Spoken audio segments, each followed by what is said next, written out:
હાલ રાજ્યમાં ગરમીનો પ્રકોપ દિવસે ને દિવસે વધી રહ્યો છે ત્યારે હીટવેવને કારણે અમદાવાદ શહેર અને ગ્રામ્ય ડીઈઓએ શાળાઓમાં પ્રવેશ સહિતની કામગીરી સવારે 7 થી 9 કરવા આદેશ કર્યો છે।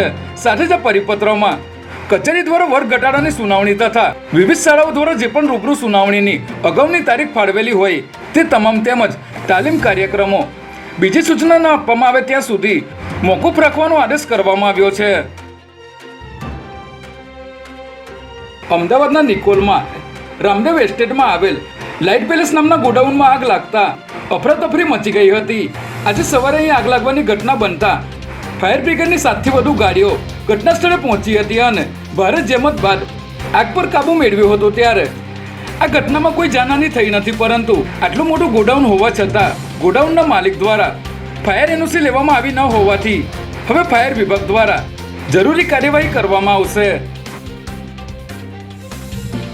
સુરત એસઓજી અને પીસીબીએ ન્યૂઝપેપર છાપવાની યાર્ડમાં ચાલતું ડુપ્લિકેટ ચલણી નોટો બનાવવાનું કારખાનું ઝડપી પાડ્યું છે।